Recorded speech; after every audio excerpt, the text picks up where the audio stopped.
Let's talk about the first 10 hires. Right. You probably know them from the top of your head, but without getting names, like who were some of the first hires? Not like roles.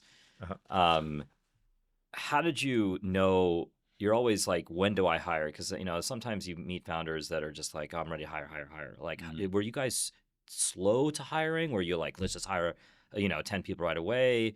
What was unique about your hiring process? I mean, Right. I know there's very a lot of people know about Gusto's experience. It's very very special. But love to have the audience kind of hear a little bit about the early days of Gusto hiring or Zen payroll hiring. Yeah, yeah. So, like we kind of have an unfair advantage in that space because you know, we're a people company, like, helping companies with their HR, growing their team, building their team, paying their team, and all that. So we care a lot about the details around, like, how do you build a great team? How do you manage a great team?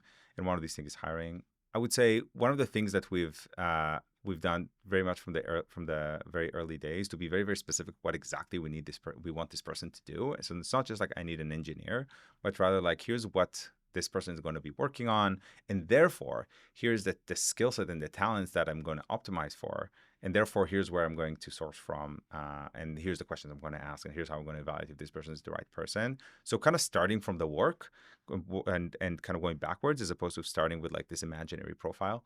The second thing is like, definitely for the first 50 hires, I would say focusing on full stack people. So as much as possible, and I would say even more than 50, whatever full stack means in that world. So if you're talking about, an engineer, you want someone who has good design taste. You want someone who's like cares about product management, like prioritization. You want someone who understands the business, like as much full stack as possible. And if you talk about like a go-to-market person, same thing. It's like you want a seller who also can market, who also can do research, and also can understand, economics and product. And then, like there's a certain cultural element where, you came to our office, we were working with our shoes off, that until we were like 2,000 people, to make it feel like home, because in our home we take Hmm. our shoes off, so it felt very natural. And you kind of saw the energy, and you see the energy and the spirits, like in people, how much they care and how much they're bringing kind of their full selves to work. And I think that was like a pretty good filter on both sides. So if the candidate came in and they was like, oh, this is too intense for me, this is too Hmm. weird, they would opt out. And then on the other side, like it's kind of us setting expectations. Hey, this is the sort of place where we want you to be yourself. We want you to bring everything, bring all your energy. We want you to build out empathy to small businesses and kind of that connection to the customer. Yeah, I think that's the some of the things. Well, let's talk about today. We're gonna talk about AI because you can't not have this conversation. We'd love to talk about how is AI transforming Gusto today. However you want to answer that question. Yeah. A lot of talk about AI's kind of you know impact to small businesses, startups, the way engineers work, product people work. Every single department's being Yeah. affected. How is Gusto approaching AI today? Yeah, I think we're really lucky to live in the world in this time where there's this incredible platform shift and incredible shift in technology and expectations of what's possible. Honestly, it's just like amazing because the sort of stuff that I thought was possible, like 3 years ago, and what I think so today, just like really changes how big I'm thinking about what Gusto can become. And that's just really, really exciting. I'm an engineer in terms of my undergrad degree and my graduate degree. And I felt pretty confident in my technical abilities to understand kind of where the world is going in terms of what's possible with software. And it's just like so crazy, like how that opinion or like kind of changes every week. Every week or two, I kind of re-underwrite, rethink, like, oh my gosh, we can do even more. We Hmm. can do even better, like even better user experience for our customers. Even solving problems even faster for them, solving more problems for them, being available for them like in more places. So it's just super cool. It's What super what cool. is at the size and scale that Yeah. Gusto has, the number of employees, like how do you even make trade-offs? Like, at least among the investor community, there's a lot of, chatter about, oh, headcount. Why do you need more Right. headcount? You can do more Yep. in theory, and that this is Yep. still early in terms of whether it's actually executing in practice and Yep. ROI, but there's a hypothesis that hey, you don't need to have more headcount. You can do more with the team that you have. What is your point of view of how at the size and scale of organization of Gusto around the messaging you're kind of telling the organization around AI's role in everybody's job. We look at this as like a superpower. So like, hey, imagine, being in the workforce when they invented the PC, Mhm. right? And or the computer, right? And you were working with just with pen and paper, and then all of a sudden, like they put a PC on your desk.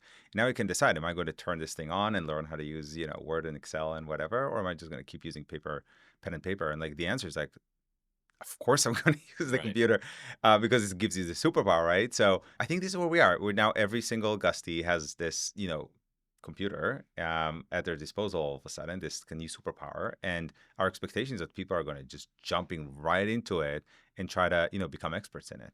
And I believe that, it depends on which kind of parts of the company. Every part is impacted a little bit differently. But I would say overall, like I don't think I'm hyperbolic by saying like, engineers, for example, can be 10x more productive. In engineering particularly, are you all seeing like in the organization sort of increased kind of throughput? I mean, there's a lot to build, there's a lot of problems to solve for small businesses. What are you seeing right now? Yeah.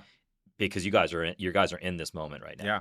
I'll tell you about myself. So, I haven't coded. You remember me. We Yeah, worked yeah, for, right, for, right. you remember Yeah, for a yeah, long yeah, time ago. right. You've never seen me code Yeah, I have anything. not seen you code, so Exactly. And so I know how to code, right.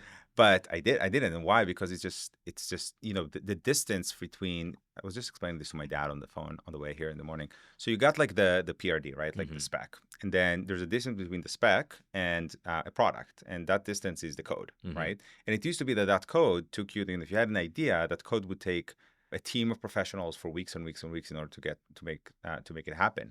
And that just like, I think work of 2 weeks cannot be done in a day. And this is again talking about my own personal experience now coding. Why Mhm. I am back to coding. I'm now coding. There's like 3 different products that I'm working on. I ship something every weekend at this point, and it's sometimes it's small things, and sometimes it's large things. And I can tell you that right now, this thing that I'm working on, it's an internal product right now, so it's like a really really cool dashboard I'm excited about. But it definitely would have taken me like weeks and weeks and weeks, and I did it like in basically 24 hours this weekend. And this is just like my personal Mhm. example.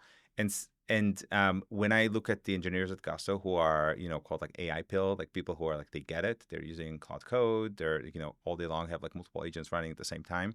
They're definitely 10xing, maybe they're 20xing their bandwidth. Now, that said, not every single thing you do can be 10xed. Mhm. So it depends on the sort of projects you're doing. So some projects, like if you brand new, like kind of product out of scratch, amazing. You can totally 10, you can 20x that thing.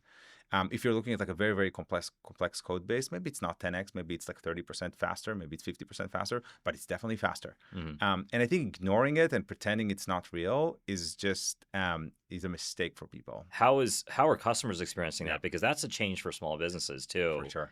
I mean, obviously, there's been, call the phone. They've had but Yeah, sometimes that can be scary for yeah, small business. Like, oh no, for sure. like Gusto's always built this amazing brand of Right. of a relationship with Yes. someone. Yes. How are you all thinking about how AI is being used in the Right. customer experience? So similarly, is how I was talking about AI giving us superpowers inside Gusto to Gusties. The goal is to give that superpower to small businesses, and I think there's only a handful of companies out there that can really kind of put the stake in the ground to say like, hey, we are giving that AI superpower to small businesses, and Gusto is one of them. So that's our goal, and Gus is kind of our assistant product that helps customers run their business really.